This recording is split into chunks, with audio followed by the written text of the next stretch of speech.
Du willst doch nicht wirklich fliehen. Doch, genau das. Abhauen. Ja, habe ich eine Wahl? Ja? Wie wär's mit hierbleiben und kämpfen? Deine Unschuld beweisen? Kämpfen gegen die Lahnsteins. Wenn ihr jemanden schuldig gesprochen habt, dann hilft doch kein Kämpfen mehr. Das solltest du doch wohl am besten wissen. Bernd, wenn du jetzt fliehst, dann ist das quasi ein Schuldeingeständnis. Ja. Hallo zusammen. Lars, danke, dass du so schnell kommen konntest. Kein Problem. Dad, wie lief es? Verhaftet worden bin ich jedenfalls nicht, wie du siehst. Er will untertauchen. Du musst ihn unbedingt zur Vernunft bringen. Wir reden später, okay? Ich muss noch mal zu einem Termin in die Holding. Und du, Bernd, tu nichts Unüberlegtes, ja? Was meinst du damit? Ach, nichts. Nach dem, was du mir am Telefon erzählt hast, sind die Beschuldigungen gegen dich wackelig und die Indizien mehr als fragwürdig. Dann würde ja noch nicht mal Anklage gegen meinen Dad erhoben werden. Kein Richter der Welt würde dich aufgrund von irgendwelchen Behauptungen oder einem manipulierten Organizer verurteilen. Wir kriegen dich da schon wieder raus, keine Panik. Du hörst es, alles wird gut.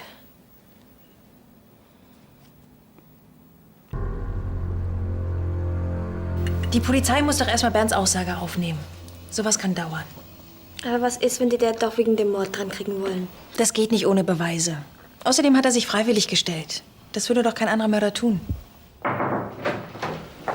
Tut mir leid, wenn ich hier so reinplatze.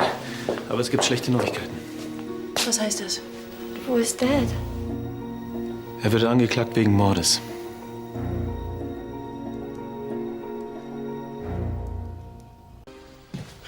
Ist was? Nein, es ist alles in Ordnung.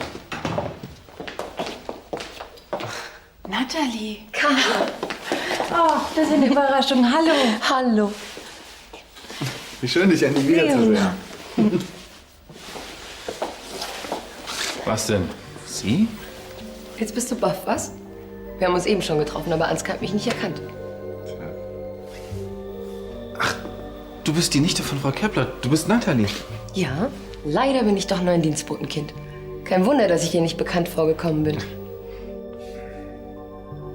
Typisch. Boniert war schon immer unser Ansgar. Ach, und dann bist du von Argentinien nach Madrid. Für 2 Jährchen und anschließend nach Barcelona.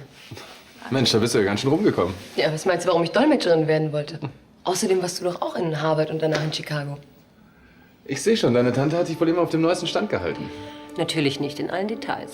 Aber dass du geheiratet hast, hat Elke mir schon verraten. Weiß ja immer noch alles besser. Ansgar, daran kannst du dich erinnern?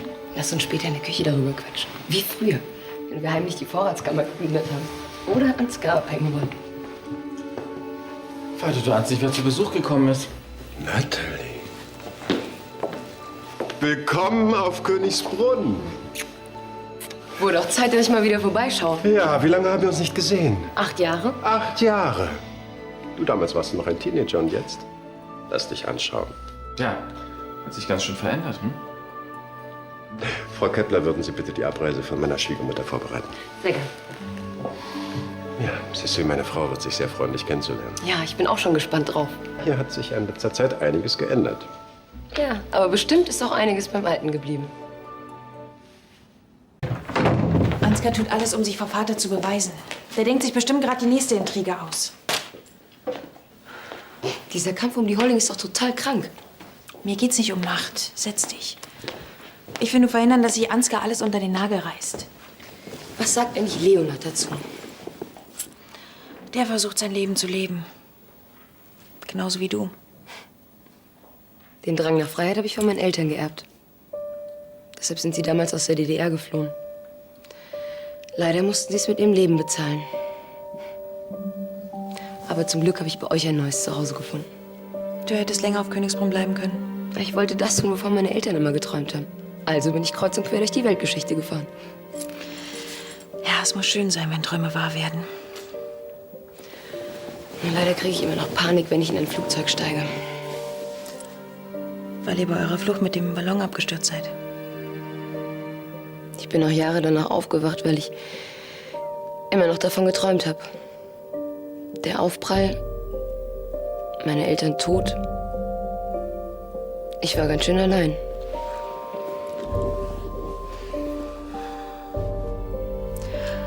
Hat sich das auf deinen Reisen nicht geändert? Nicht wirklich. Ich will zum Beispiel niemals für einen Mann meine Freiheit aufgeben. Darf ich?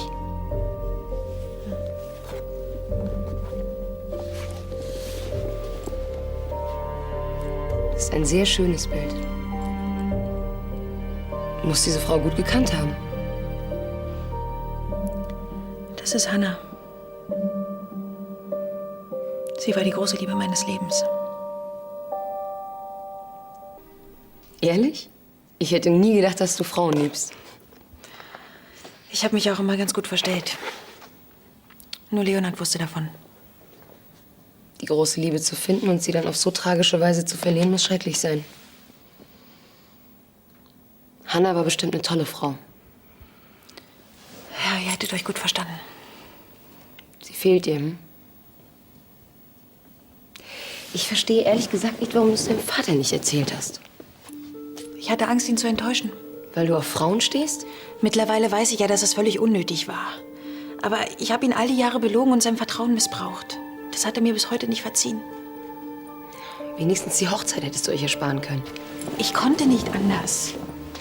Von einer von Lahnstein wird erwartet, dass sie in der Öffentlichkeit ein gutes Bild abgibt. Das hat Ansgar genauso gesehen. Ansgar?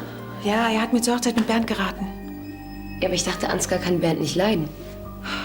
Nach Hannas Tod war er irgendwie für mich da. Aber jetzt macht er wieder auf arrogantes Arschloch.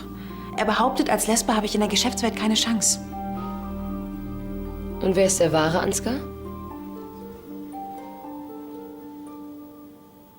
Traust du Ansgar zu, dass der Vater die DVD zugespielt hat? Carla, wie kommst du denn jetzt darauf? Es tut mir leid. Aber ich habe noch mal drüber nachgedacht, was vor der Hochzeit passiert ist. Ich dachte, diese ganze Nummer mit der DVD, das sei ein Werk dieser Evelyn. Ja, das dachte ich auch. Unsere Trennung verlief wirklich nicht besonders schön. Sie hätte wirklich allen Grund, sich an mir zu rächen. Ja, eben. Im Gegensatz zu Ansgar, der hat nicht mal Motiv. Vielleicht doch. Vater hat mir vor der Hochzeit die Leitung der Holding angeboten. Ja, aber dich interessiert der Laden doch genauso wenig wie mich und das wusste Ansgar. Traust du ihm zu, dass er meine Hochzeit ruiniert, damit ihm Vater zum Chef der Holding macht? Carla, ich weiß es nicht. Was glaubst du? Lass uns bitte ein andermal darüber reden, ja? Ich habe jetzt echt keinen Kopf dafür. Sei mir nicht böse, aber Johannes und Cecil brauchen mich jetzt mehr.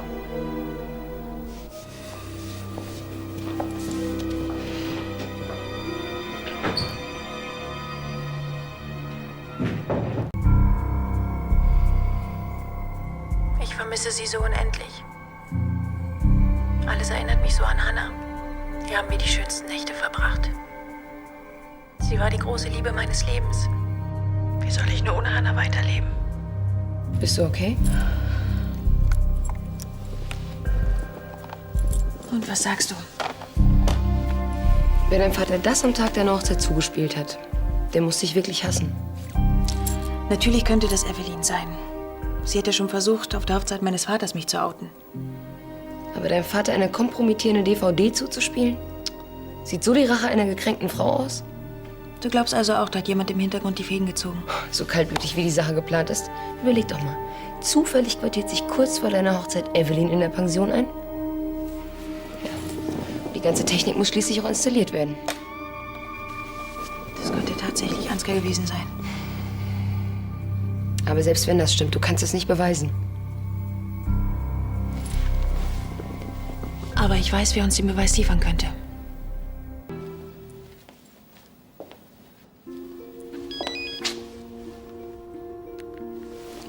Ja? Ich bin's, Carla. Wie geht's dir? Gut. Aber deswegen rufst du doch nicht an, oder? Nein. Evelyn, hast du mich bei meinem Vater geoutet? Seit wann zweifelst du daran?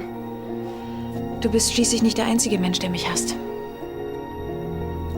Also, war es ganz allein dein Plan? Evelyn, ich muss es wissen. Warst du es allein oder hat dich jemand nach Düsseldorf geholt? Evelyn, bitte, es ist unendlich wichtig für mich, die Wahrheit zu erfahren. Lass mich doch mit deinen verdammten Anschuldigungen in Ruhe. Hallo? Aufgelegt. Was hat sie gesagt? Nichts. Aber ein Schweigen sagt er manchmal mehr als 1000 Worte. Was willst du jetzt tun? Die Wahrheit rausfinden. Komm.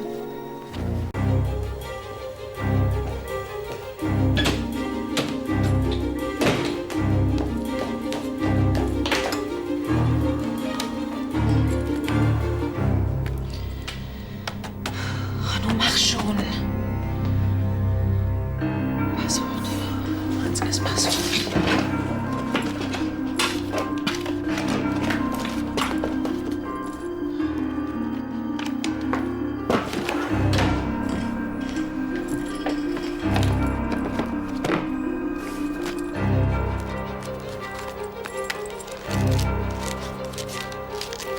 Vegas.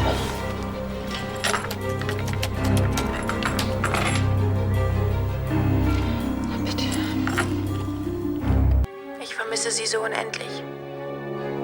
Alles erinnert mich so an Hannah. Hier haben wir die schönsten Nächte verbracht. Wie soll ich nur ohne Hannah weiterleben? Sie war die War große doch die Liebe meines große Lebens. Liebe meines Lebens. Für meinen Geschmack ein Tick zu melodramatisch, aber durchaus wirkungsvoll. Du. Ja. Auf deiner Hochzeit. Du hast mich geoutet.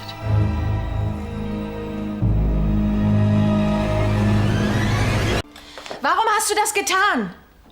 Carla, ich weiß gar nicht, was du hast. Ich dachte, ich hätte dir mit dem Outing eine schwere Last von der Seele genommen. Du bist so ein mieses Charakterschwein. Dabei habe ich mich noch nicht mal bedankt für deine Mithilfe.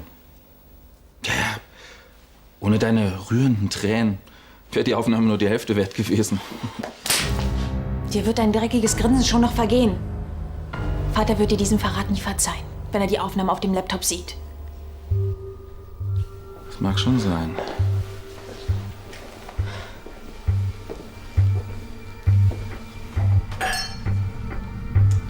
Na? Auch ein? Ich glaube, den können wir jetzt beide gut gebrauchen. Hm? Nicht? Das ist aber schade.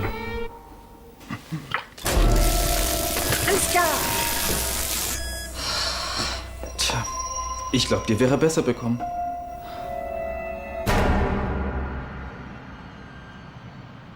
Er muss das Ganze von langer Hand geplant haben. Als ich Vater meine Beziehung zu Hannah beichten wollte, hat er es mir ausgeredet. Und er war es auch, der mich in die Ehe mit Bernd getrieben hat, obwohl ich mich noch gar nicht dafür entschieden hatte. Um dich in Zugzwang zu bringen. Um mich dann ausgerechnet am Tag meiner Hochzeit auffliegen zu lassen. Das muss ein totaler Schock für deinen Vater gewesen sein. Ansgar hatte schon immer viel Gespür für das richtige Timing.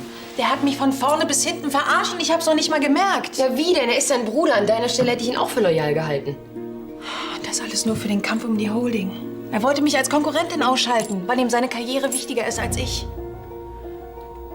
Dabei hätte ich ihm die Führung doch nie streitig gemacht. Warum ist er denn nur so krank? Ja, was hast du jetzt vor, so ganz ohne Beweise? Ich weiß es nicht. Ich muss mich erst mal abreagieren, sonst platze ich.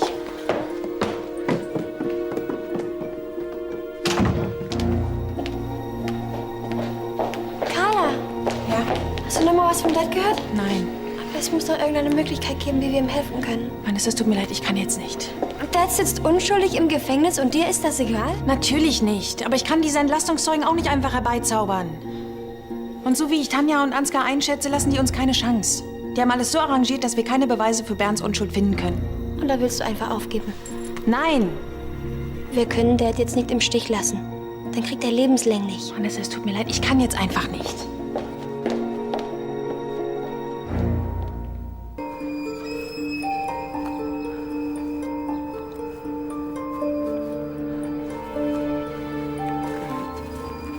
Möchtest du lieber allein sein?